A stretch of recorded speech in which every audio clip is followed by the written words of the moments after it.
you started out as a teacher and आज आप multiple schools को संभाल रहे हो। जो स्टेट बोर्ड्स हैं वो उसी तरह से काम कर रहे हैं जिस तरह से सीबीएसई कर रहा है। मैं तो यही कहना चाहूंगी कि CBSE is much better. Parents की रिक्वायरमेंट जो आप तक एडमिशन प्रोसेस में या जैसे बहुत सारे पेरेंट्स के साथ आपने इंटरेक्शन करा है, तो कुछ ऐसी रिक्वायरमेंट्स के बारे में आप बता पाओगे? Expectation is holistic development of my child. Country के अंदर ऐसे भी बहुत सारे इंस्टीट्यूशंस हैं जो हायर फीस लेकर उस तरह से सर्विसेज प्रोवाइड नहीं कर पाते।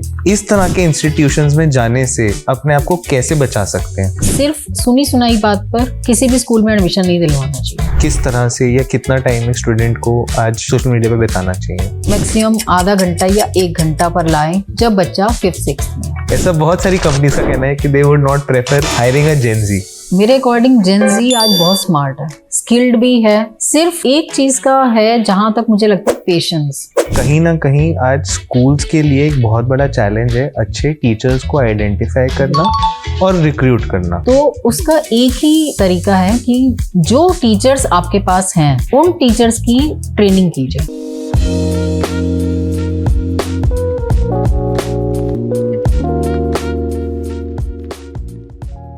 आप सभी का स्वागत है on the next session of mic session with Akash Gupta.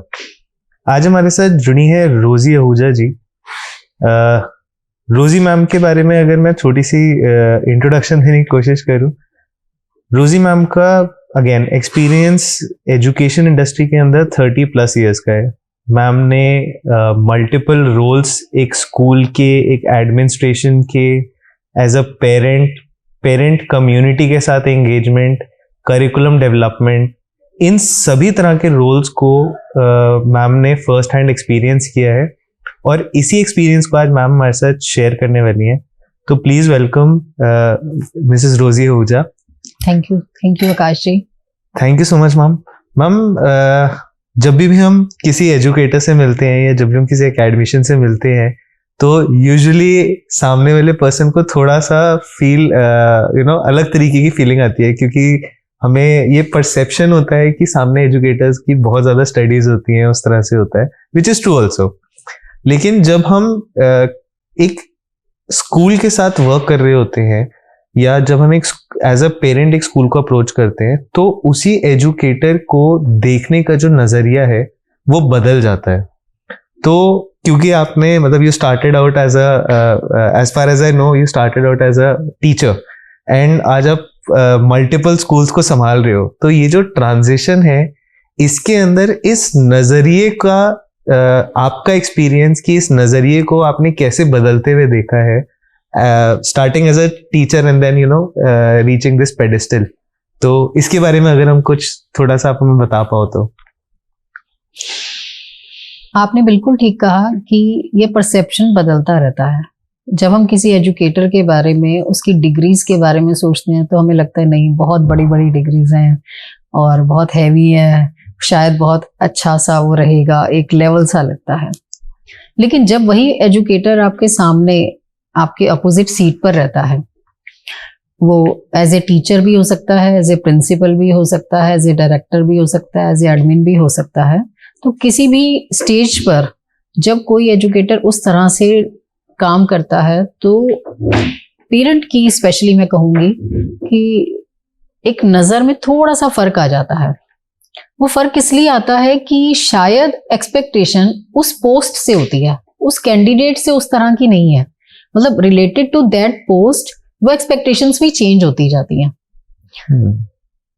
As I started my career as a teacher, being a teacher, main objective was to teach, कि हमें पढ़ाना है, बहुत अच्छे से पढ़ाना है।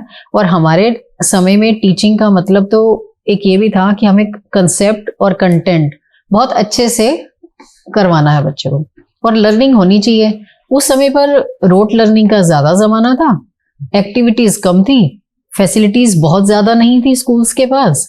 तो ऐसा कहा जाए कि लिमिटेड रिसोर्सेज में ज़्यादा देना होता था, तो 90% प्रेशर जो होता था वो टीचर पर ही होता था कि how you have to deliver the content.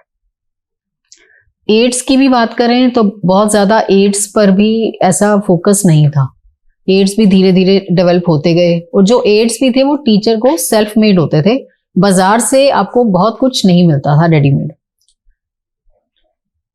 फिर वहां पर एक प्रेशर सा लगा, तो फिर धीरे धीरे आगे अपनी जर्नी में कंटिन्यू करते हुए जब आप एडमिन की पोस्ट पर आते हैं, जहां आपको डायरेक्टली पेरेंट्स से डील करना है, स्टाफ से डील करना है, तो एक सोच में थोड़ा सा फर्क आता है। There you have to meet their expectation कि सच में पेरेंट को क्या चाहिए, क्या सिर्फ एकेडमिक्स चाहिए, क्या सिर्फ कंटेंट चाहिए, या पेरेंट कुछ और भी एक्सपेक्ट करता है स्कूलिंग से।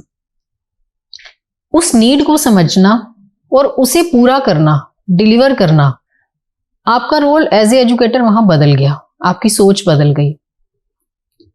शायद पेरेंट की भी परसेप्शन उसी हिसाब से चेंज होती गई। अगर अपनी जर्नी की बात करूं तो फिर मेरा रोल एडमिनिस्ट्रेटर के बाद फिर एक प्रिंसिपलशिप का आया। प्रिंसिपलशिप एक ऐसी पोस्ट जहां wholly solely you are responsible for each and every kind of movement in the school, for each and every activity and everything.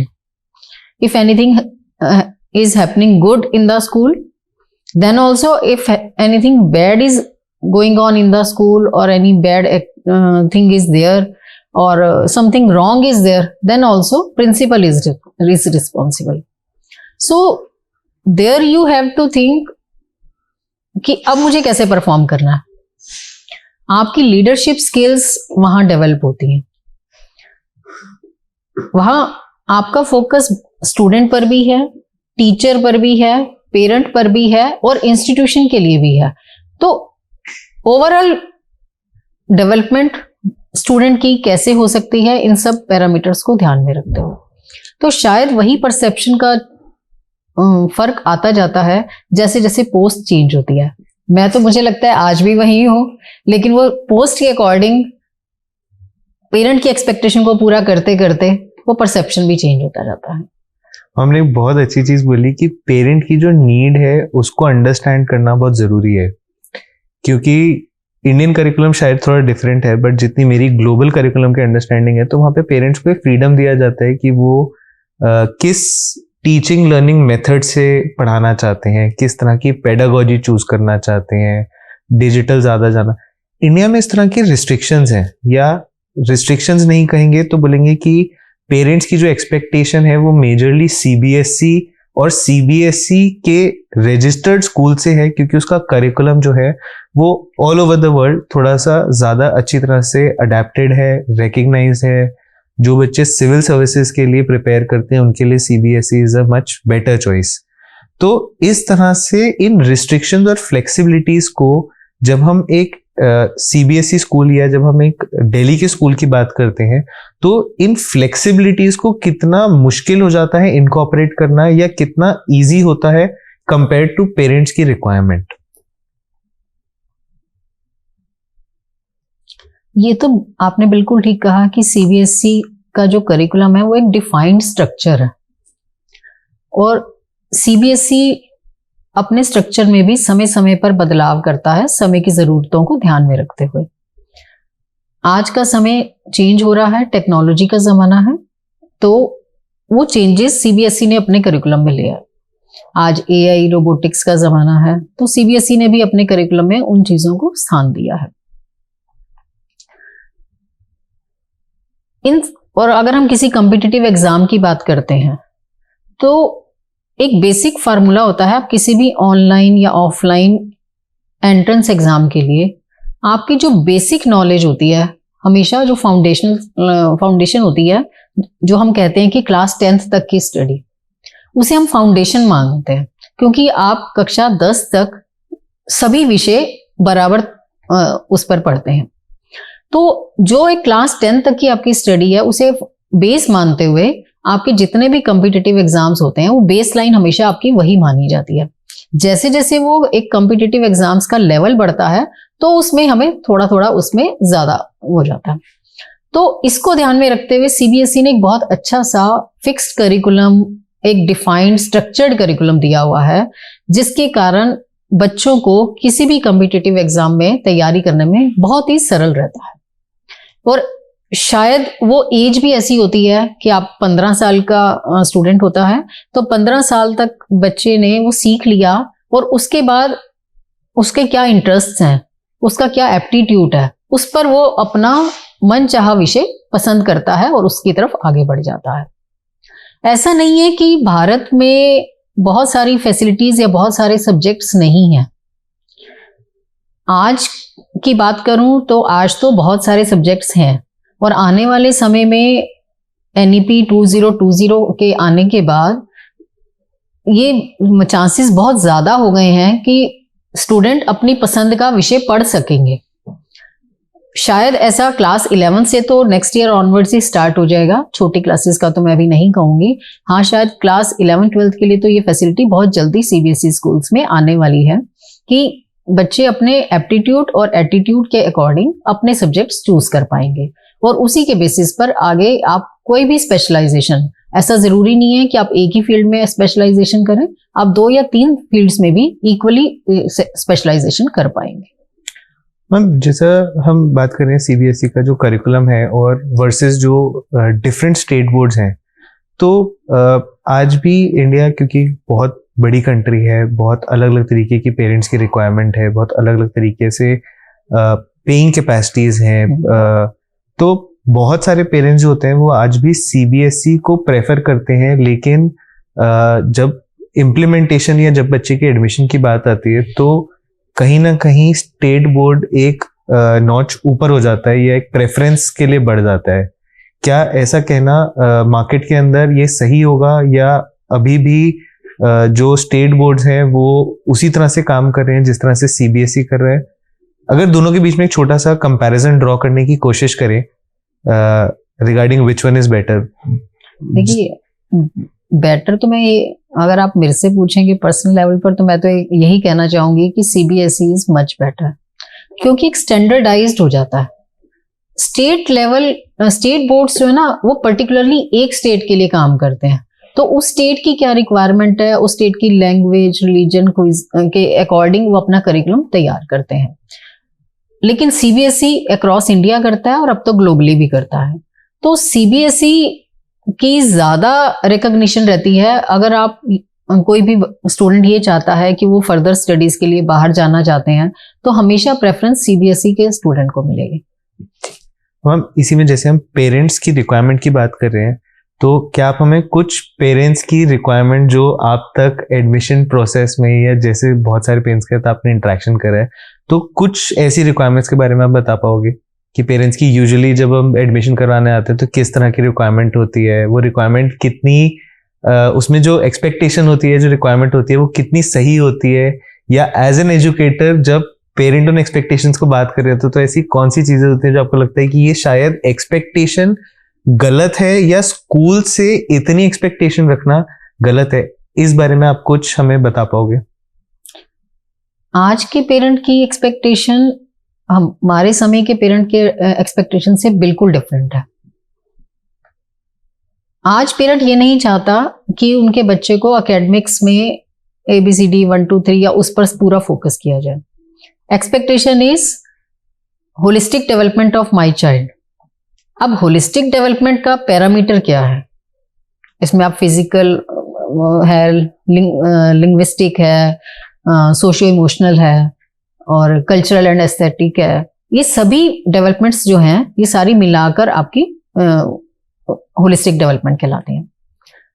School के लिए इन सभी डेवलपमेंट्स के पार्ट्स पर काम करने के लिए आज अलग अलग फैसिलिटीज भी हैं। ये और बात है कि किसी स्कूल में कोई एक पार्ट नहीं होता है या उस पर ज्यादा फोकस नहीं होता है या ज्यादा अटेंशन उस फील्ड को नहीं दी जाती है, एकेडमिक्स पर ज्यादा दे दी जाती है। लेकिन आज के पेरेंट की एक्सपेक्टेशन ये है कि एकेडमिक्स के साथ साथ वो बाकी सारे एरियाज पर भी उतना ही अटेंशन, उतना ही फोकस चाहते हैं। आज का पेरेंट अवेयर बहुत है क्योंकि गूगल का जमाना है, गूगल पेरेंट्स हैं, गूगल स्टूडेंट्स हैं, तो जानकारी तो बहुत अवेलेबल है और उस जानकारी को कितना और कैसे अवेल करना है हमें यही सिखाना है स्टूडेंट को। स्किल्स का जमाना है, पेरेंट चाहता है कि मेरे बच्चे की सारी स्किल्स स्कूल के द्वारा प्रोवाइड की जाए। टेक्नोलॉजी का जमाना है क्योंकि एवोल्यूशन हो रहा है तो हमें समय के साथ तो चलना ही है और आज से जब उनका बच्चा स्कूल से बाहर निकलेगा 12 साल 14 साल के बाद, तो आपकी सारी जॉब्स टोटली चेंज हो चुकी होंगी। तो उन जॉब्स के लिए तैयार करने के लिए स्कूल्स आर देयर। तो अगर हमें ये देखना है कि आज से 12 साल के बाद या 10 साल के बाद जब स्टूडेंट स्कूलिंग खत्म करके बाहर जाते हैं इंडस्ट्री में, तो किस तरह की जॉब्स होंगी, स्कूल्स को सबसे पहले ये अंडरस्टैंड करना होता है। और इसके लिए उन्हें बहुत सारी ऐसी फैसिलिटीज अपने स्कूल्स में लानी होती हैं जो स्किल डेवलपमेंट की तरफ ध्यान दें, जैसे टेक्नोलॉजी है, एआई है, रोबोटिक्स है, ड्रामा थिएटर है। लेकिन स्कूल की अगर हम बात करें तो स्कूल के पास एक लिमिटेशन रह जाती है। वो लिमिटेशन है क्योंकि हर फील्ड के लिए, हर एक्सपर्टीज के लिए आपको एक्सपर्ट्स लाने हैं, तो उसके लिए फाइनेंशियल पार्ट भी बहुत मैटर करता है। वहां आकर मुझे लगता है कि पेरेंट की एक्सपेक्टेशन तो बहुत ज्यादा है स्कूल से, कि स्कूल अपने लेवल पर, अलग अलग लेवल पर बहुत अच्छे से सारी फैसिलिटीज दें। लेकिन जहां फाइनेंशियल पार्ट की बात आती है तो वहां थोड़ा सा पेरेंट को, मुझे ऐसा लगता है कि ऐसा लगने लग जाता है कि हमसे पैसा ना लिया जाए लेकिन स्कूल कर दे। लेकिन हर चीज की कॉस्ट है। जब हम एक्सपर्ट्स को लाते हैं, अपने यहाँ पूरा सेटअप करते हैं स्कूल्स के अंदर, तो कहीं ना कहीं हमें पेरेंट्स की सपोर्ट के बिना ये पॉसिबल नहीं है। तो मैम आप जो आपने कहा, मैं उससे बहुत ज्यादा सहमत हूँ और मैं भी बहुत ज्यादा अलाइंड हूँ। लेकिन eight the same time country के अंदर ऐसे भी बहुत सारे इंस्टीट्यूशंस हैं जो हायर फीस लेकर उस तरह से प्रोडक्ट्स, उस तरह से मटेरियल्स, उस तरह से एजुकेशन या उस तरह की सर्विसेज प्रोवाइड नहीं कर पाते। तो पेरेंट्स इन इंस्टीट्यूशंस को कैसे पहचान सकते हैं और अपने आप को या इस तरह के इंस्टीट्यूशंस में जाने से अपने आप को कैसे बचा सकते हैं? सबसे पहले तो पेरेंट को ये जानना चाहिए, सिर्फ सुनी सुनाई बात पर किसी भी स्कूल में एडमिशन नहीं दिलवाना चाहिए। आप स्कूल में जाएं, स्कूल को विजिट करें, क्योंकि आज स्कूल का इंफ्रास्ट्रक्चर भी बहुत मैटर करता है। उसका एम्बियंस, जहां आप अपने बच्चे को नेक्स्ट 14 ईयर्स के लिए, उसकी होलिस्टिक डेवलपमेंट के लिए आप किसी पर ट्रस्ट करके अपने बच्चे को दे रहे हैं, तो सबसे पहले आपको स्कूल को विजिट करना चाहिए। स्कूल की ब्रांड की बैकग्राउंड को जरूर स्टडी करना चाहिए, उनकी एक्सपर्टीज देखनी चाहिए, उनके रिजल्ट्स देखने चाहिए, और सबसे बड़ी बात उनकी फैकल्टी, जो उनकी टीचर्स हैं, क्योंकि without teachers all these results can't be there. तो उनके जो फैकल्टी हैं, जो टीचर्स हैं, हमें वो देखना चाहिए कि क्या उनकी टीचर्स की लगातार ट्रेनिंग होती है, क्या उनके टीचर्स अपडेटेड हैं, समय समय पर उन्हें वो जानकारी दी जाती है जो जरूरत है। आप एक बार इन सब पैरामीटर्स को चेक करके ही डिसाइड करें कि आप किस स्कूल में अपने बच्चे का एडमिशन करवाना चाहते हैं। दूसरा, एक और छोटा सा पॉइंट है कि जहां टीचर स्टूडेंट रेशियो कम हो। आज भी ऐसे बहुत सारे स्कूल हैं जहां 50:1, 60:1 रेशियो चलता है स्कूल में।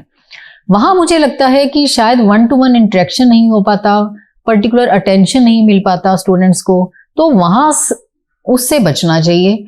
ऐसे स्कूल्स का चुनाव करना चाहिए जहां टीचर स्टूडेंट रेशियो कम हो, ताकि टीचर अच्छी तरह से उन बच्चों के साथ इंटरेक्ट कर पाए, उन्हें एंगेज कर पाए सभी एक्टिविटीज में, क्योंकि लर्निंग तो तभी होगी। बहुत ही मैम, इसी से एक थॉट प्रोसेस आया, जैसे हम एक्सपेक्टेशंस की बात कर रहे हैं, स्कूल के डिफरेंट प्रोग्राम्स की बात कर रहे हैं, और आज सरकारें भी अलग अलग तरीके के प्रोग्राम स्कूल्स के अंदर इम्प्लीमेंट करना चाहते हैं, जो कि अच्छा भी है। जैसे कि हैप्पीनेस प्रोग्राम दिल्ली सरकार ने अपने स्कूल्स के अंदर करा। तो इस तरह से आज जब हम बात करते हैं इस पूरे सेगमेंट की, तो बहुत सारे अलग अलग प्रोग्राम्स या अलग अलग नीश डिफरेंट स्कूल्स ने चूज करे हुए हैं। कोई एग्रीकल्चर को लेकर, सस्टेनेबिलिटी को लेकर, किसी का फोर्टे स्पोर्ट्स है जहाँ पे बहुत बढ़िया बढ़िया या कंट्री के बेस्ट स्पोर्ट्समैन निकल रहे हैं। अगर मैं एक एग्जांपल लूँ तो MNSS राय सोनीपत हो गया।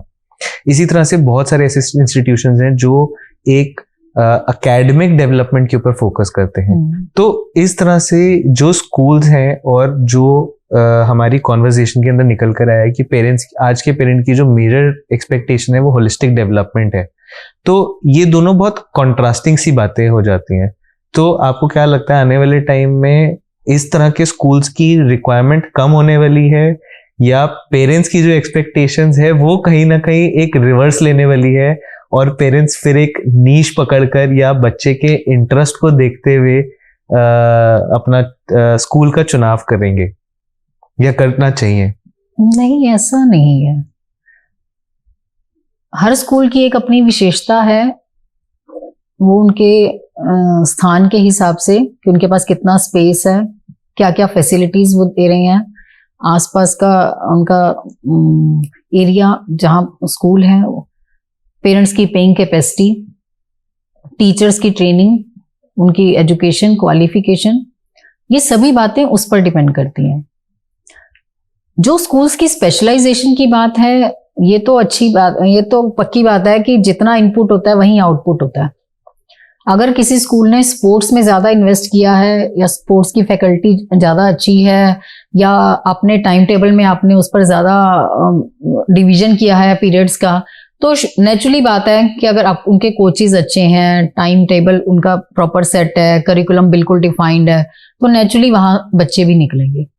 ऐसे ही ऐसा ज़रूरी नहीं है, क्योंकि अब जो नए स्कूल्स आ रहे हैं, ऐसा पहले वाले स्कूलों में तो कहा जा सकता है कि स्कूल्स अलग अलग फील्ड के लिए, अलग अलग उसके लिए जाने जाते थे, लेकिन मुझे लगता है कि आज के समय में जो नए स्कूल्स आ रहे हैं वहां ऐसा नहीं है।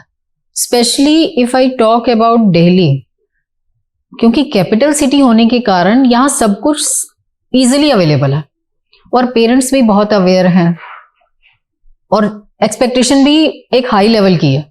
दिल्ली के पेरेंट की एक एक्सपेक्टेशन भी बहुत हाई लेवल की है।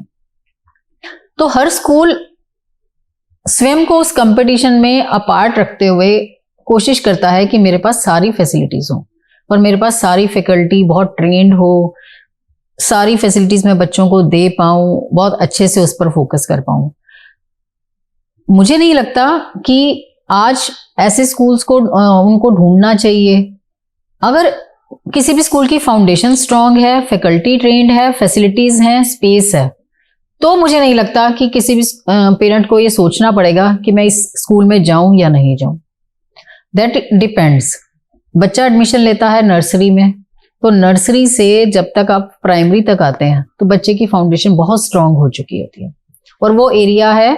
और फाउंडेशन स्टेज में तो हम कहते ही हैं कि 2 to 6 years कि बच्चे का ब्रेन जो है वो डेवलप हो चुका होता है।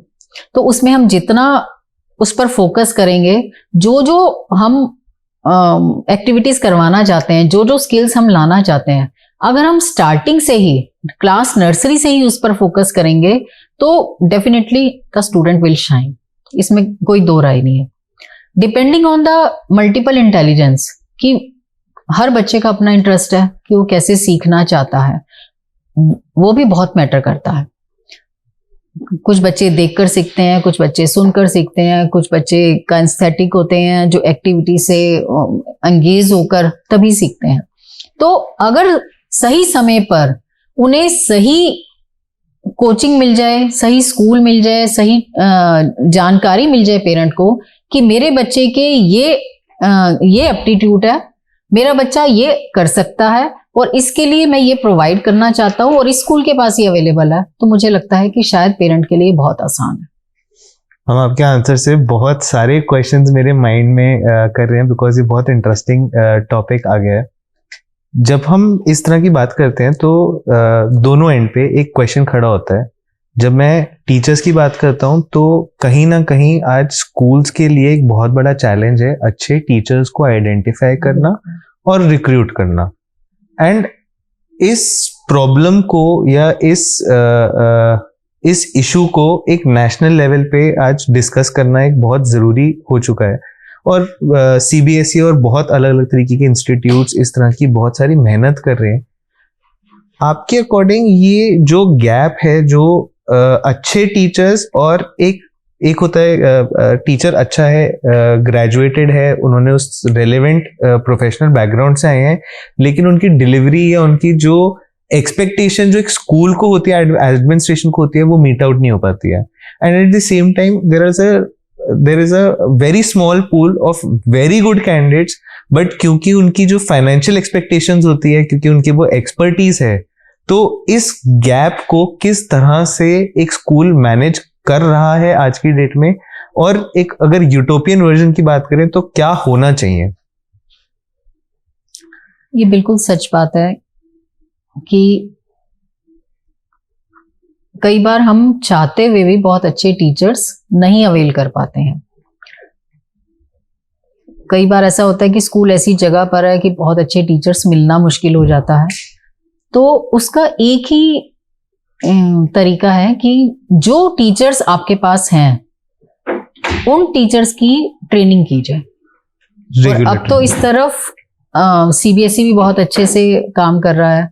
अभी सीबीएसई ने 50 hours of training per year, एक साल में एक टीचर को 50 घंटे की ट्रेनिंग करना मैंडेटरी कर दिया, जिसमें से 25 घंटे की ट्रेनिंग सीबीएसई करेगा और 25 घंटे की ट्रेनिंग स्कूल कर सकता है या टीचर अपने लेवल पर स्कूल में ले सकता है। मुझे ऐसा लगता है कि अगर किसी टीचर के पास वो एक्सपोजर नहीं था या उसे वो चांस नहीं मिला और वो वहां उस लेवल तक नहीं पहुंचे, तो इन ट्रेनिंग्स के द्वारा हम अपने एग्जिस्टिंग टीचर्स को ट्रेन कर सकते हैं, वो वहां तक पहुंच सकते हैं। अगर किसी हम सब्जेक्ट स्पेसिफिक की बात करें तो आज बहुत सारी ऐसी वर्कशॉप्स हैं जहां हम अपने स्टाफ को, अपने टीचर्स को भेज सकते हैं कि जहां वो जाकर हैंड ऑन इंफॉर्मेशन ले सकते हैं, उनका एक्सपीरियंस उसमें एनहेंस हो सकता है और फिर वो वही टीचर्स आने वाले समय में हमारे स्कूल के लिए बहुत अच्छा बन। मैम, बहुत सारे इंटरनेशनल ब्रांड्स हैं। अगर मैं जेम्स की बात करूं तो जेम्स अपने गल्फ के स्कूल्स के लिए काफ़ी ज़्यादा हायरिंग इंडिया से करता है और इंडिया से बहुत सारे टीचर्स जेम्स के स्कूल्स को प्रेफर करते हैं in Dubai and United Arab Emirates. तो क्या इस तरह से कोई पॉसिबिलिटी आपको दिखती है आने वाले टाइम में कि इंडिया के अंदर भी उस तरह का कोई मार्केट क्रिएट होता है और मतलब फॉरेन नेशनल्स हमारे कंट्री में आकर प्राइमरी एजुकेशन और foundational education, school level education को टेकअप करें? ऐसा आपको कोई आने वाले समय में कोई स्कोप दिखता है? नहीं, मुझे ऐसा प्राइमरी और प्री प्राइमरी के लिए तो बिल्कुल नहीं दिखता, क्योंकि प्री प्राइमरी और प्राइमरी क्लासेस वो हैं जहां टीचर और स्टूडेंट का कनेक्शन बहुत इंपॉर्टेंट है। टीचर बच्चे के साथ एक रिलेशन डेवलप कर लेती है और उसी रिलेशन के अकॉर्डिंग बच्चा ग्रो करता है और सीखता है। अगर आज हम कहीं बाहर से किसी भी कंपनी के साथ टाइप करते हैं और बाहर से कोई कंपनी आती है, हायर एजुकेशन में तो ये पॉसिबल है, लेकिन अगर हम स्कूलिंग की बात करें और particularly pre primary and primary, I don't think that it will be successful. India से बाहर जाकर इंडियन फैकल्टी वहां पर एस्टेब्लिश हो जाए, ये पॉसिबल है, क्योंकि टीचिंग ऐसा प्रोफेशन है, आपने देखा होगा मैक्सिमम फीमेल्स हैं इस स्टेज पर टीचर्स, और फीमेल्स इसीलिए जानी जाती हैं कि वो बच्चे के साथ एक पर्सनल कनेक्ट बना लेती हैं।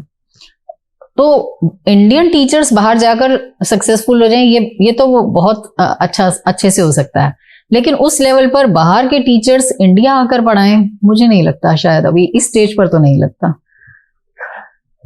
बहुत अच्छा था मैम। इसी से मैम, जैसे हम हायर एजुकेशन और एजुकेशन की बात कर रहे थे, तो हायर एड के अंदर जो प्रोफेसर्स होते हैं उनके ऊपर कोई रिस्ट्रिक्शन या कंपल्शन नहीं होती है about their degrees. Private universities, even government universities के अंदर आज एक्सपर्ट्स के लिए इंडस्ट्री लीडर्स को या एंटरप्रेन्योर्स को या उन लोगों को लाया जाता है जो प्रोफेशनली उस फील्ड को केटर कर रहे हैं। लेकिन स्कूल एजुकेशन के अंदर कहीं ना कहीं इस रिस्ट्रिक्शन की वजह से वो एक्सपर्टीज स्कूल लेवल पे नहीं आ पाता। तो स्कूल अपने लेवल पे इन एक्सपर्टीज को ब्रिंग करने के लिए, या पर्टिकुलरली आप अपने स्कूल के अंदर इस तरह से एक्सपर्टीज को लाने के लिए हम किस तरह से एफर्ट्स करते हैं? सर, उन एक्सपर्ट्स को ना स्कूल में हम इसलिए नहीं लाते क्योंकि हमारे यहाँ स्कूलिंग के लिए एक डिग्री की रिक्वायरमेंट होती है, बीएड, बैचलर ऑफ एजुकेशन। उस डिग्री में, कोर्स में हमें एक पर्टिकुलर कैंडिडेट को ये सिखाया जाता है कि पढ़ाना कैसे है। सब्जेक्ट्स तो अपने अपने हैं, स्पेसिफिक हैं, हर कैंडिडेट अपने अपने सब्जेक्ट्स पास करके ही वहां तक पहुंचता है। तो बीएड में उन्हें सिखाया जाता है कि पढ़ाना कैसे।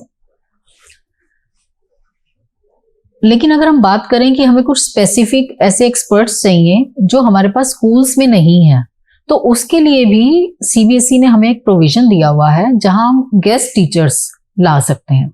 हम ऐसे स्किल सब्जेक्ट्स के लिए जितने भी एक्सपर्ट्स हैं हमारे पास इंडस्ट्री में, हम उन्हें बुलाते हैं और हम उन्हें एज ए गेस्ट टीचर अपने स्कूल में ले आते हैं, क्योंकि हमें वो जानकारी भी अपने स्टूडेंट्स को देनी है जिसकी एक्सपर्टीज शायद हमारे टीचर्स में नहीं है। तो उनके लिए हम उन्हें एज ए गेस्ट टीचर अपने स्कूल में अपनी रिक्वायरमेंट के अकॉर्डिंग अपने टाइम टेबल में उन्हें उतने पीरियड्स दे देते हैं और वो आकर हमारे बच्चों को वो ट्रेनिंग देते हैं। हम इसी तरह पे जब हम दूसरे एंड पे बात करते हैं तो स्टूडेंट्स के लिए भी कहीं ना कहीं एनरिचिंग प्रोग्राम्स की जो बात होती है उसके लिए एक जनरल थॉट प्रोसेस है। पेरेंट्स की कंप्लेंट होती है या पेरेंट्स की एक्सपेक्टेशन होती है, जैसे हमने पहले भी कहा, कि सारी चीजें स्कूल में हो जाए, मेरे को अलग से ट्यूशन ना भेजना पड़े, अलग से कोचिंग क्लासेस ना करनी पड़ी। तो स्टूडेंट्स के लिए इस चैलेंज को मतलब क्योंकि स्टूडेंट लाइफ एक बहुत डिफरेंट लाइफ होती है, उस टाइम पे जो भी बच्चे होते हैं वो डिफरेंट एस्पेक्ट्स को, डिफरेंट सब्जेक्ट्स को एक्सप्लोर कर रहे होते हैं। तो उस टाइम में एक बच्चे के इंटरेस्ट को बाहर निकालने के लिए या ऐसी कौन सी चीजें हम कर सकते हैं जिससे कि पेरेंट को एक अर्ली स्टेज पे डिटेक्शन ना भी हो तो भी उनको इजी हो जाए उस चीज को प्रोसेस करने में, बच्चे को हेल्प करने में और ये आइडेंटिफाई करने में कि अगर बच्चा इस फील्ड में जाता है तो शायद वो बेटर कर पाएगा। बिल्कुल ठीक कहा। शायद आज की जनरेशन की यही सोच है और इसी सोच को हमने और सीबीएसई ने, मतलब ये सीबीएसई ने बहुत जल्दी वो कर लिया। शायद आपको मालूम होगा, अभी सीबीएसई ने एक ऐसी ही स्कीम निकाली है जहां क्लास 6 ऑनवर्ड्स हम अपने बच्चों को इंडस्ट्री एक्सपोजर देते हैं और हम उन्हें इंटर्नशिप्स के लिए भेजते हैं, जहां हर इंडस्ट्री पे वो जाते हैं, विजिट करते हैं, उनके साथ समय बिताते हैं, देखते हैं कि वहां वर्किंग कैसे होती है। तो इससे उस बच्चे का इंटरेस्ट डेवलप होने में बहुत आसानी हो जाती है। बच्चा समझता है कि मुझे इस फील्ड में जाना है या नहीं जाना है। ये तो बात हुई क्लास 6 ऑनवर्ड्स। लेकिन अगर हम छोटी क्लासेस से भी बात करें तो छोटी क्लासेस में भी अभी NEP 2020 में एक नया क्लॉज आया है जहां हम 10 डेज ऑफ बैगलेस एजुकेशन की बात करते हैं। ये मैंडेटरी है हर स्कूल में, हर बच्चे के लिए 10 डेज ऑफ बैगलेस एजुकेशन। उन 10 डेज में हम लोकल आर्टिसंस को बुलाकर या अलग अलग किसी भी एक्सपर्ट्स को बुलाकर जो एकेडमिक्स से हटकर हैं, ऐसे स्किल सब्जेक्ट्स जो बिल्कुल एकेडमिक्स से हटकर हैं, जहां हमें लगता है कि बच्चों को जानना चाहिए, देखना चाहिए, हम उनके यहाँ बच्चों की विजिट्स करवाकर या उन एक्सपर्ट्स को अपने स्कूल्स में बुलाकर उस तरह का एक्सपोजर अपने स्टूडेंट्स को देते हैं, जिससे बच्चों को एक नया दायरा मिलता है सोचने का। वो बाहर सोच पाते हैं कि बाहर क्या क्या है, किस तरह से ये सब इंस्टीट्यूट्स काम करते हैं, ये इंडस्ट्रीज काम करती हैं, इनमें क्या हो सकता है और इनका आगे स्कोप क्या है और इनकी एप्लीकेशंस। एकेडमिक्स तो ठीक है, बच्चा पढ़ रहा है, बहुत सारे सब्जेक्ट्स पढ़ रहा है, लेकिन जब वो हम उनको अलग अलग इस तरह के स्किल सब्जेक्ट्स में या अलग अलग इंडस्ट्रीज में विजिट कराते हैं तो उन्हें कहीं ना कहीं उसकी एप्लीकेशंस दिखती हैं, अलग अलग सब्जेक्ट्स दिखते हैं कि ये भी हमारे करिकुलम का एक हिस्सा है।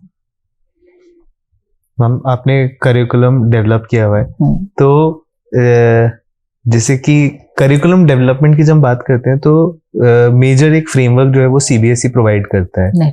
तो ऐसी कौन सी रिक्वायरमेंट है, ऐसी कौन सी नीड है जिसकी वजह से उस करिकुलम को बार बार या अकॉर्डिंग टू द टाइम उसको डेवलप या उसके अंदर उस किस तरह के ट्वीक्स वो करिकुलम मांगता है ताकि वो बच्चों के लिए ज्यादा रेलेवेंट हो जाए, उस बारे में आप हमें कुछ बता पाओगे?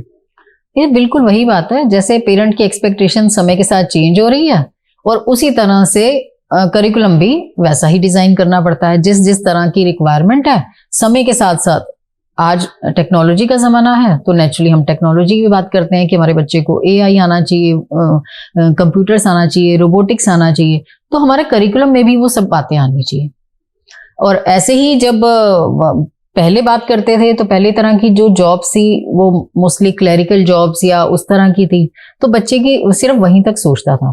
आज करियर में ही इतनी सारी ऑप्शंस हैं और उनकी अपनी अलग अलग स्पेसिफिकेशंस और रिक्वायरमेंट्स हैं, तो उसके अकॉर्डिंग हमारे बच्चे स्कूल से निकलने के बाद, स्कूलिंग के बाद किस तरह से उसमें सेट हो सकते हैं, उन सबको ध्यान में रखते हुए करिकुलम में इस सारी चेंजेस की रिक्वायरमेंट रहती है। और समय तो बदलता ही है, तो शिक्षा के आयाम भी बदलते हैं और शिक्षा को भी बदलना चाहिए। और अच्छी शिक्षा वही है जो समय के साथ बदलते हुए बच्चों को कल के भावी नागरिक होने के लिए, देश के रिस्पॉन्सिबल सिटीजन बनने के लिए किस तरह से प्रेरित करे, कि ताकि हर बच्चा, हर नागरिक देश के लिए अपना कुछ ना कुछ कंट्रीब्यूट कर पाए। It's a very nice thought ma'am. Citizenship से ऐसी एक और थॉट प्रोसेस आता है। आजकल के बहुत सारे स्कूल्स इस चीज को as a marketing tool, as a promotion, या बहुत सारा सच्चाई भी है that they say that we are preparing a global citizen. तो इस ग्लोबल सिटीजन का एक्चुअली में स्कूल से कितना रिलेशन होता है, और स्कूल ऐसे कौन से एफर्ट्स करता है, या उस लेवल पर बच्चे की एजुकेशन के अंदर ऐसी कौन सी चीजें इंट्रोड्यूस करनी चाहिए कि हर बच्चा एक ग्लोबल सिटीजन बने? सर, आज की डेट में ग्लोबल सिटीजन या ग्लोबल एजुकेशन बहुत मैंडेटरी है। इसे इस बात से ना देखा जाए कि बच्चा बाहर ही जाएगा और बाहर ही जाकर सर्व करेगा, ऐसा नहीं है। ग्लोबल एजुकेशन का मतलब है कि एक बच्चे को अपने देश के अलावा बाहर के देशों के बारे में भी, आज तो सब चीजें बहुत इजीली अवेलेबल हैं, गूगल पर कनेक्शन बहुत ही अच्छे हैं, आपका इंटरनेट का जमाना है, तो हमारे वर्ल्ड में जो बाकी देश हैं वहां क्या क्या हो रहा है, कैसे हो रहा है और वो कैसे कर रहे हैं, इन सब की जानकारी को देते हुए कि आज के बच्चे को अवेयर होना बहुत जरूरी है। आज के स्टूडेंट्स बाहर जाकर सेट हों ऐसी कोई जरूरी वो नहीं है, लेकिन अपने कल्चर के अलावा वो दूसरों के कल्चर को रिस्पेक्ट करना सीखें। अपनी भाषा के अलावा दूसरों की भाषा भी, या अपने लाइफस्टाइल के अलावा बाहर लोग किस तरह से रहते हैं, वहां पर क्या क्या फैसिलिटीज हैं, वो किस तरह से उनका जीवन यापन है, वो किस तरह से उनकी वे ऑफ लिविंग क्या है, ये सब भी उन्हें जरूर जानना चाहिए, क्योंकि हम ग्लोबल सिटीजन्स बनाना चाहते हैं। तो स्कूलों को इसके लिए अपने करिकुलम में कोई ज्यादा चेंजेस नहीं लाने हैं। जहां हम पहले सिर्फ अपने देश की बात करते थे कि हमारे बच्चे को, क्योंकि मीन्स बहुत कम थे, अगर मैं कहूं तो फाइनेंशियल मीन्स भी पेरेंट्स के पास बहुत कम थे, नॉलेज वाइज भी, क्योंकि इंटरनेट वगैरह, कंप्यूटर वगैरह नहीं हुआ करते, तो मीन्स ही कम थे। आज सब कुछ इजीली एक्सेसिबल है, तो बच्चे के पास जानकारी भी है, लेकिन वो जानकारी सही रूप में बच्चे के पास आए, इसके लिए स्कूल्स का रोल बहुत बढ़ जाता है। ग्लोबली क्या हो रहा है, आप बच्चे को अगर सिंपल भाषा में बताऊं कि फेस्टिवल्स हर जगह मनाए जाते हैं, हर स्कूल अपने यहाँ फेस्टिवल्स मनाते हैं, फेस्टिवल्स की लीजेंड्स बताते हैं कि why festivals are being celebrated, how they all are celebrated. हम अपने देश के तो बताते ही हैं, लेकिन बाहर के देशों में भी फेस्टिवल्स मनाए जाते हैं, उनके अपने हैं, और हम ये कहें कि हमारे ही अच्छे हैं, उनके अच्छे नहीं है, तो ऐसा नहीं है। तो जब तक हम बच्चे को ये अवेयर नहीं करवाएंगे कि जिस तरह से हमारे फेस्टिवल्स हमारे लिए बहुत अच्छा एक सिग्निफिकेंट वैल्यू है उनकी, तो ऐसे ही उनके लिए भी है, हमें उनकी भी रिस्पेक्ट करनी है। तो जब तक वो जानेंगे ही नहीं कि बाहर क्या हो रहा है, उनके फेस्टिवल्स कैसे हैं, वो कैसे मनाते हैं, तो वो कैसे खुश होंगे। अगर इस चीज को समय के साथ देखा जाए तो आज बच्चे नौकरी करने के लिए, स्कूलिंग करने के बाद हायर एजुकेशन के लिए बाहर जाते हैं, किसी दूसरे देश शहर में जाते हैं या किसी दूसरे देश में जाते हैं, और या पर्टिकुलरली जॉब्स, तो हर जगह ऐसा नहीं है कि हर जगह हर सिटी में जॉब्स हैं, तो जॉब्स के लिए तो उनको जाना ही होता है। तो जब बच्चे बाहर जाते हैं तो वो अडेप्ट नहीं कर पाते।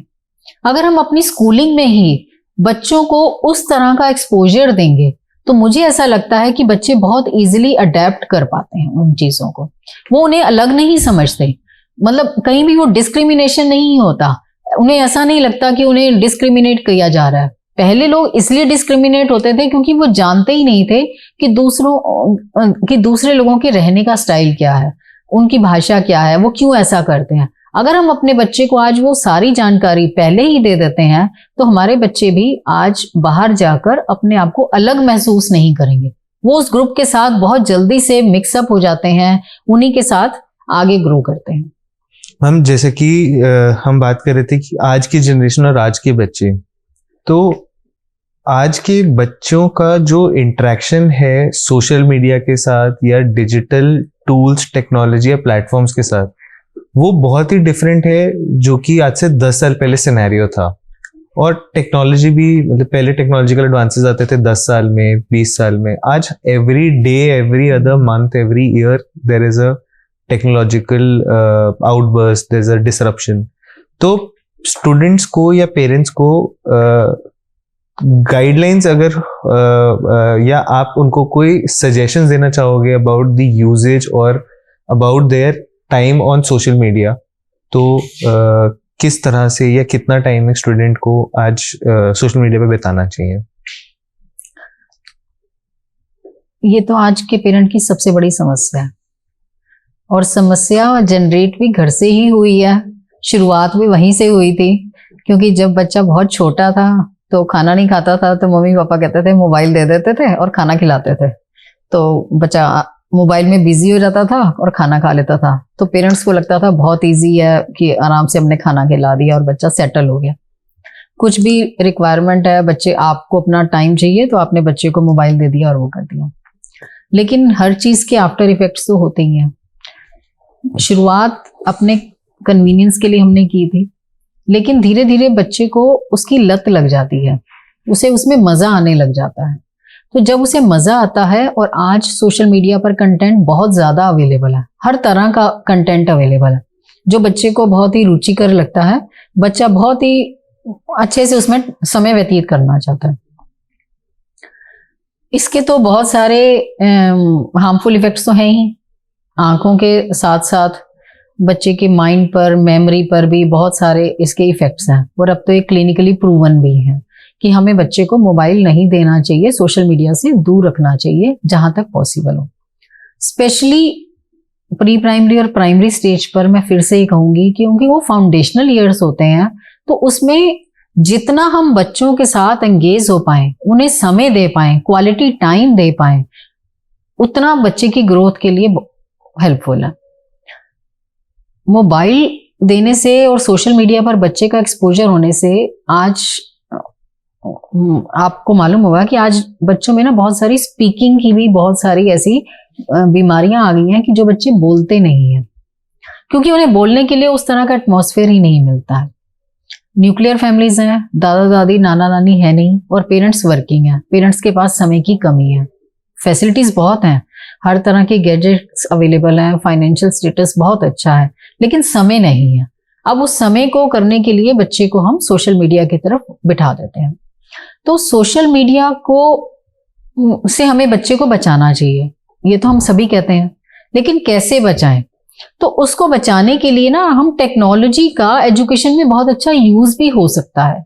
हर पेरेंट को मैं जरूर कहना चाहूंगी कि आप ऐसी एप्स ढूंढिए, ऐसे गैजेट्स ढूंढिए जो बच्चे की एजुकेशनल कॉग्निटिव डेवलपमेंट के लिए हम उन एप्स का सहारा ले लें, ताकि जितने समय के लिए बच्चा उन एप्स पर है, सोशल मीडिया पर है, तो उसे कहीं ना कहीं उसे जानकारी मिले, उसकी कॉग्निटिव डेवलपमेंट हो।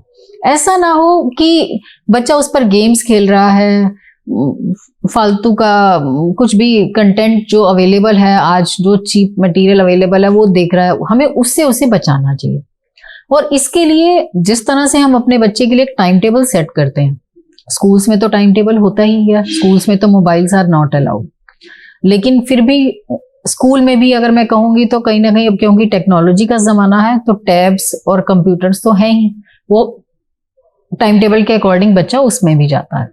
लेकिन घरों में भी हमें बच्चे के लिए एक टाइम टेबल जरूर सेट करना चाहिए। आज के ज़माने में आप अपने बच्चे को बिल्कुल मोबाइल नहीं देंगे, ऐसा भी पॉसिबल नहीं है, क्योंकि सिनेरियो आज ऐसा हो चुका है कि बच्चा जिस परिवेश में पल रहा है वो अपने पीयर ग्रुप को देखता है, अपने फ्रेंड्स को देखता है, तो वो सब मोबाइल के साथ है। बीइंग ए पेरेंट, मुझे ऐसा लगता है कि हमें अपने बच्चे के साथ बैठना चाहिए, डिस्कस करना चाहिए, उसे बताना चाहिए कि इसके क्या नुकसान है, किस तरह से हो सकते हैं, और हमें उसे समय बंद करते हुए उन चीज़ों का एक्सपोजर देना चाहिए। मान लिया छोटा बच्चा है तो हमें 10 मिनट के लिए उसे स्टार्ट करना चाहिए। धीरे धीरे जैसे जैसे उसकी एज बढ़ती है, क्लास बढ़ती है, तो हमें इसे बढ़ाना चाहिए। करते हुए हम इसे मैक्सिमम आधा घंटा या 1 घंटा पर लाएं जब बच्चा 5th-6th में आए, क्योंकि मुझे नहीं लगता कि उससे पहले उसे अपने एजुकेशन के लिए भी ऐसी कोई रिक्वायरमेंट है कि जहां उसका यूसेज बहुत जरूरी है। तो ये आप पहले अपने बच्चे को एकदम से एक्सपोजर दे दें और फिर एकदम डंडा चढ़ा दें कि नहीं आपने मोबाइल यूज नहीं करना है, तो मुझे लगता है कि शायद वो पॉलिसी ठीक नहीं है। शुरू से ही हमें अपने बच्चे के साथ बैठना चाहिए, डिस्कस करना चाहिए। और इसके लिए ना एक बहुत अच्छा तरीका है, हम एक फैमिली में जैसे डिनर करते हैं, सभी लोग इकट्ठे बैठते हैं, तो हमें बच्चों के साथ बैठना चाहिए। हमें अपने घर के भी रूल्स बनाने चाहिए, बच्चों के साथ बिठाकर ही रूल्स बनाने चाहिए कि अगर हम बाहर जाते हैं तो हम यहाँ इतने बजे वापस आना है, हमें आज हमारे टाइम टेबल में इसके बाद ये रहेगा कि अगर हम मार्केट जाते हैं तो हमें कितनी शॉपिंग करनी है, कितनी बाइंग करनी है। मतलब यहाँ मैं ये भी जरूर कहना चाहूंगी अपने पेरेंट्स को, it is good that you are financially very much settled, you can afford anything, लेकिन बच्चे को हमें जरूर शुरू से ये सिखाना चाहिए कि हमारी कोई एक लिमिट बांधनी चाहिए कि हमें इतनी ही बाइंग करनी है, इससे ज्यादा नहीं करनी, इससे ज्यादा स्पेंडिंग नहीं करनी। हमें बाहर डिनर पर भी बच्चे को लेकर जाना चाहिए, वहां भी हमें बताना चाहिए कि हमें कितनी आउटिंग, कितनी उस पर जाना चाहिए। इसी तरह से ये रूल्स भी बच्चे के साथ बैठकर बनाना चाहिए कि कितना सोशल मीडिया, जहां आप बच्चे को इन्वॉल्व करके ये रूल्स बनाएंगे, बच्चा ही आपके साथ एक पार्टिसिपेंट बन जाएगा, तो मुझे लगता है कि शायद ये चीजें हैंडल करना आसान हो जाएगा। बहुत ही अच्छा है मैम, एंड आई थिंक कि आपने ऑलमोस्ट इस क्वेश्चन को बहुत अच्छे से आंसर किया है। जो पेरेंट्स की आज प्रॉब्लम है उसको एक ग्रेडेड मैनर में अगर हम टैकल करते हैं और बच्चे को एक ग्रेडेड मैनर में या एक टाइम टेबल के अकॉर्डिंग उनको उस तरह का एक्सपोजर देते हैं, तो शायद वो जो एडिक्शन या जो वो ओवर यूज या उसका जो गलत यूज हो रहा है उसको शायद हम कहीं ना कहीं नेगेट कर पाएंगे। मैम एक लास्ट क्वेश्चन पूछना चाहूंगा, ये बहुत ही इंटरेस्टिंग क्वेश्चन है क्योंकि हम सोशल मीडिया की बात कर रहे थे। ये क्वेश्चन आया भी सोशल मीडिया की तरफ से है। अभी रिसेंटली सोशल मीडिया पे काफी सारे बड़े एंटरप्रेन्योर्स, कंपनीज के सीईओज और रिक्रूटमेंट टीम्स का ये मानना है या ये कहना है कि जो जेन जी जो अब रिसेंटली जो अब स्कूल्स और कॉलेजेस से निकलकर जॉब्स के लिए आ रही है, they are not good candidates for recruitment. ऐसा बहुत सारी कंपनीज का कहना है कि they would not prefer hiring a Gen Z. तो इसका क्या रीजन हो सकता है और इसको किस जेन जी को ऐसे कौन से स्किल सेट्स की जरूरत है कि ये जो सोशल मीडिया पे ये जो रूमर या ये जो थॉट चल रहा है इसको खत्म करा जा सके या इसको जस्टिफाई करा जा सके कि इस रीजन की वजह से जेन जी इस तरह से है, या अब आने वाले टाइम के अंदर ये वाली रिक्वायरमेंट्स एम्प्लॉयर्स की चेंज होने वाली है और जेन जी उस तरह से उसमें आने वाला है जॉब प्रोफाइल में। नहीं, आपने बिल्कुल ठीक कहा। आज सच में ऐसा देखने में आ रहा है कि जेन जी को लेकर कुछ इंडस्ट्रीज में इस तरह की बातें हो रही हैं। मैं ऐसा नहीं कहूंगी कि जेन जी इज नॉट गुड और not suitable for any job requirement और फॉर एनीथिंग। मुझे ऐसा लगता है कि शायद ये दोनों तरफ से बात है। मेरे अकॉर्डिंग जेन जी आज बहुत स्मार्ट है। आज की जेन जी बहुत बहुत स्मार्ट है, स्किल्ड भी है। सिर्फ एक चीज का है जहां तक मुझे लगता है, पेशेंस। एक पेशेंस की कमी है जेन जी में। शायद उसका भी एक कारण है तो हमारे परिवेश से ही, क्योंकि आज की जो जेन जी है वो उस समय की है जब न्यूक्लियर फैमिलीज होना स्टार्ट हो गया था, तो बच्चे को शेयरिंग की आदत नहीं आई, जो मुझे ऐसा लगता है इसके कारण। अदरवाइज देखा जाए तो आज जेन जी के पास सब कुछ है। दे आर स्मार्ट प्लेयर्स, कम समय में ज्यादा काम करना चाहते हैं, बहुत जल्दी तरक्की भी करना चाहते हैं, बहुत जल्दी सक्सेस पाना चाहते हैं।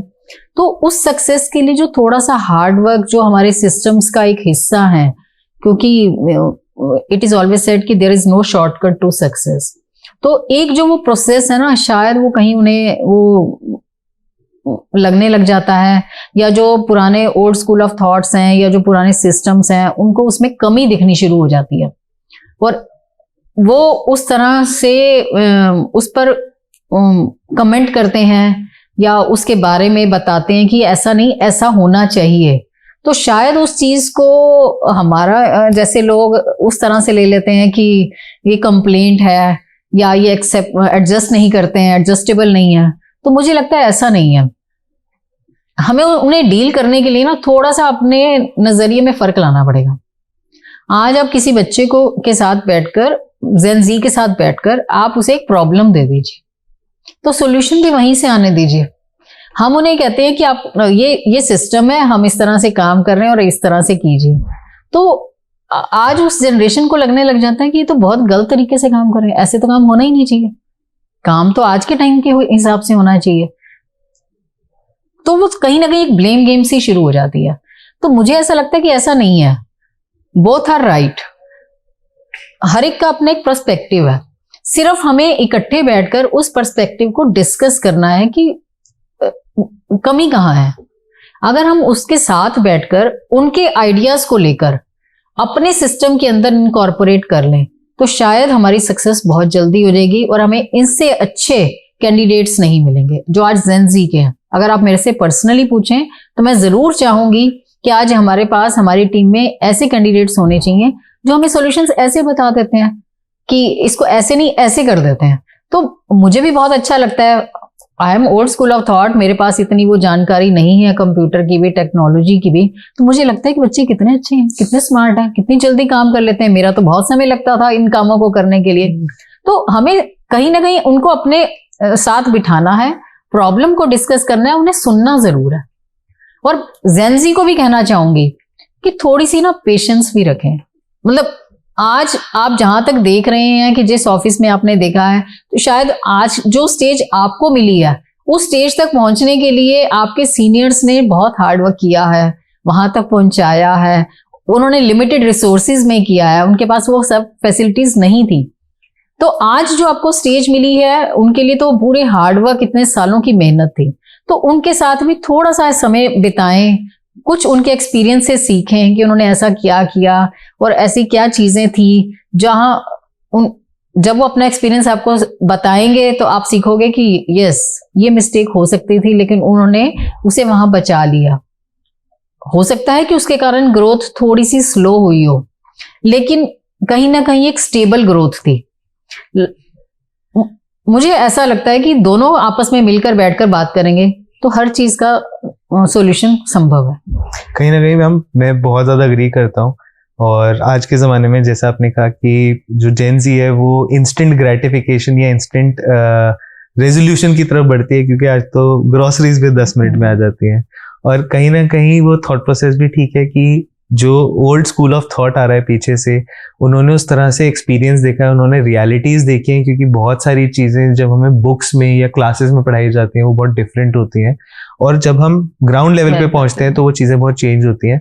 और जो सीनियर्स हैं इन कंपनीज के अंदर, या जो हमारे सीनियर्स होते हैं जिन्होंने बहुत साल उस चीज़ को या उस एस्पेक्ट को बहुत क्लोजली देखा है, उन्होंने मार्केट के अंदर ग्रास रूट लेवल पे वो प्रॉब्लम्स देखी हैं, तो उनको पता है कहीं ना कहीं ये जो सोल्यूशन है ये सिर्फ मतलब एक क्लासरूम सोल्यूशन है, और प्रैक्टिकली इस सोल्यूशन को इम्प्लीमेंट करने के लिए शायद कुछ एडिशन या मॉडिफिकेशंस जरूर लगेंगे। समय की पाबंदी की वजह से मैम माफी मांगना चाहूंगा। कॉन्वर्जेशन बहुत अच्छी चल रही है, मुझे लग रहा था कि हम बहुत सारी बात कर पाएंगे। मुझे बहुत अच्छा लगा कि आज हमने अलग अलग टॉपिक्स पर लेकर बात की। आपने टाइम दिया उसके लिए बहुत बहुत शुक्रिया ma'am, thank you so much. और मुझे लगता है कि हमारी ऑडियंस, हमारे पेरेंट्स और जो भी और व्यूअर्स हैं उनको शायद कुछ ना कुछ स्कूल एजुकेशन और हायर एजुकेशन और पेरेंटिंग के ऊपर शायद कुछ बहुत अच्छे इंसाइट्स मिले होंगे।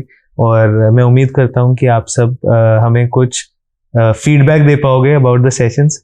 But thank you so much ma'am आज के सेशन को सक्सेसफुल बनाने के लिए। Thank you so much. Thank you.